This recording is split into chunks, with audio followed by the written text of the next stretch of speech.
को लेकर जो लगातार रकस चला, हंगामा हुआ। अब चूंकि अपोजिशन पार्टी आम आदमी पार्टी, उन्होंने ये ऐलान किया है कि जो भी दलित छात्र है उनके लिए वो अंबेडकर स्कॉलरशिप लेकर आ रहे हैं। यानी कि अपोजिशन अब एक तरफ हो चुका है। अंबेडकर को लेकर बीजेपी पर लगातार निशाना साधा है। अरविंद केजरीवाल दिल्ली विधानसभा चुनाव को लेकर अब स्कॉलरशिप देने वाले हैं दलितों को जो बाहर विदेश में जाके पढ़ेंगे अंबेडकर स्कॉलरशिप के माध्यम से। तो कैसे आप देख रहे हैं, चूंकि विपक्ष अब एक साथ खड़ा है अंबेडकर आइडियोलॉजी के साथ? देखिए, अंबेडकर साहब का आइडियोलॉजी के बारे में वो लोग चर्चा कर रहे हैं और आप जानते हैं कि लगभग 60 वर्ष तक कांग्रेस वालों का यहाँ पर शासन चला, वर्चस्व रहा। और आप हमारे बारे में भी जानते हैं कि हम 44 साल से सक्रिय राजनीति में हैं, कांग्रेस में भी थे हम। और ये भी आप जानते हैं कि 1990 के पहले लगभग अंबेडकर साहब को लोग भुला दिए थे। अंबेडकर साहब का नाम भी बहुत कम लोग लेते थे। लेकिन जैसे ही 90 में कांग्रेस की सरकार गई और दूसरी सरकार यहाँ आई तो आपने देखा होगा कि भारत रत्न की उपाधि से उनको नवाजा गया। एक कांग्रेस वाले लोग या अन्य लोग कहाँ थे जब जवाहरलाल जी, जब इंदिरा गांधी अपने जीवन काल में अपने स्वयं भारत रत्न की उपाधि ले लिया लोग, लेकिन अंबेडकर साहब को तो लोग भुला दिया था। तो ये तो गैर कांग्रेसी सरकार ही आई तो अंबेडकर साहब का नाम लेने लगा।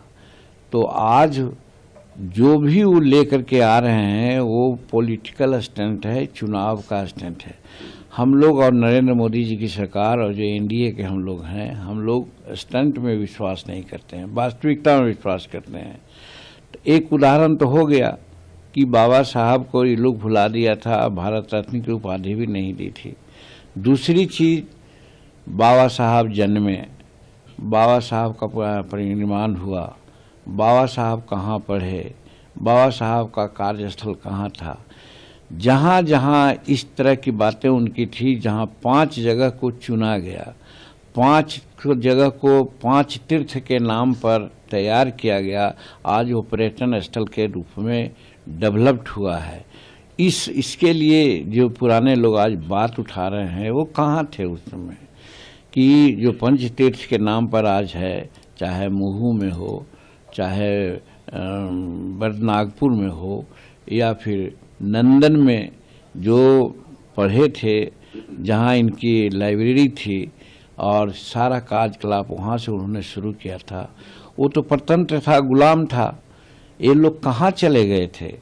नरेंद्र मोदी जी आए तो उस मकान को खरीद लिया, हिंदुस्तान का चीज बना लिया और वहाँ पर अंबेडकर संस्थान नाम करके, स्मारक संस्थान नाम करके संस्था खोल दिया, जो विश्व के लोग आते हैं वहाँ देखने के लिए बाबा साहब की सभी कृतियों को। तो ये जो आज स्कॉलरशिप और अमुक के नाम पर कहते हैं, ये कहाँ चले गए थे उस समय?